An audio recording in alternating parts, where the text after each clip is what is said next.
keep us busy, and we don't mind. Submit these on the Be in the Playhouse page at 194.com. Love Doctors, you are the love gurus. My fiancé and I are planning our wedding. It's both of our second weddings, though, so I think it should be smaller scale. She's creating this obnoxious, overdone spectacle. She wants to invite 500 people. I told her that I think it should be much, much, much smaller, maybe not even have any guests because it's our second wedding. She said, well, it's our first together, and it's going to be huge. Is there a way to explain my feelings to her? Maybe say it doesn't need to be that over the top.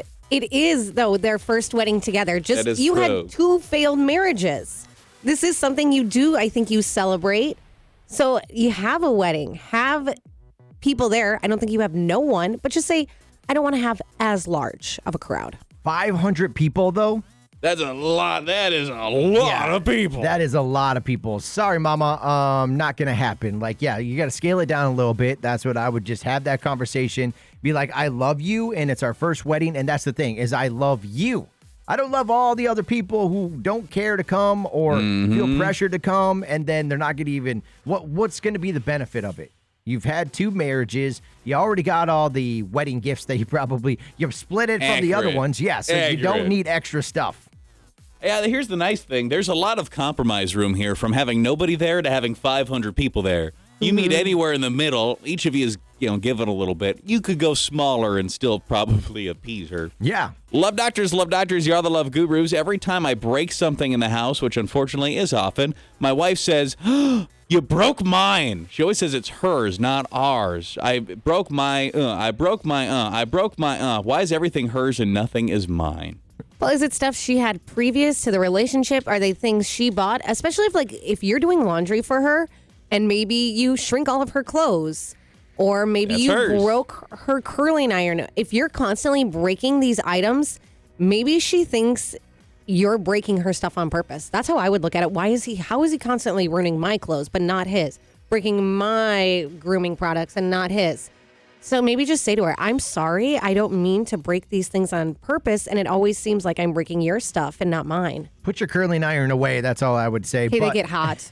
Well, you always leave it right there where the drawer opens and then the cable gets hit. You need to put it away. Cool down or not cool down, find a better place for it to cool down. I think I can see what Amy K is kind of saying too, but at the same time, if you get married or you're together and you're living together, and it's now ours, right? It's ours together. It's not just yours. If it's your curling iron, that's yours. I ain't using it. Your clothes, I'm not wearing your sweater. You might steal one of my hoodies. That's what I was going to say. I feel like for women, it's like, what's mine is mine. Guys are like, what's mine is yours. Because you're not going to wear my clothes, but I started thinking about that. I would wear all Steven's stuff. Right. Not knowing specifically what items are getting broke, it's kind of hard to have too strong of an opinion on it, but very vaguely, I guess, whoever uses it more often it belongs to. And I think if it's probably a decor thing, like something like that, like it's a thing for the house. Right. Just very stereotypically speaking, I do think that in most male-female relationships, most women would probably feel that's more theirs than yours. Yeah. Because they just take more ownership over certain things, and you just kind of showed up. She's probably the one that picked it. She's probably the one that picked it out. She's probably the one that sat it there. It maybe is yours also, but it's mostly hers. Let me put you on the spot, Zero. When your quesadilla maker disappeared, what did you say? Where's my quesadilla maker? Okay, I just wanted to point that out, see what the word was.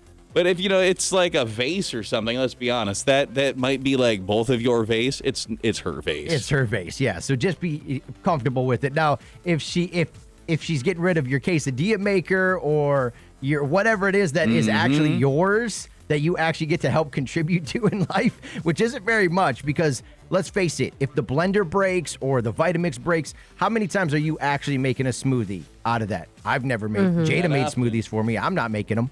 And finally, Love Doctors, you are the love gurus. I started dating this guy a few months ago, and I got to meet his family finally about a week ago. He's super sweet and considerate, but I was confused when I met his family because they're nothing like him. I'd say they're rude people, they're not very compassionate, and they are extremely racist. Everything that they had to say, I disagree with. I don't agree with their political beliefs. I just think they're icky people. How can he be that different from the rest of his family? Is it a red flag that this is what he comes from? I don't know. maybe he's just more experienced or traveled, I guess is what I would say. I've been all over the place, and I feel like sometimes that comes down. Like politics becomes a thing if you let it become a thing, right? And you just voice your opinion, let it be known where your stance is, and that you don't want to have those conversations and be like, hey, don't be racist. Like, there's no reason for it. It's 2022. Regardless, back in the day, it shouldn't have happened either. But just put your stance down, and I don't think he's a good guy. It's not gonna, you know what I mean? Like, he obviously is more traveled or was raised the right way to have an open mind to a lot of things. Well, obviously wasn't raised the right way. And that's depending on who the dad is.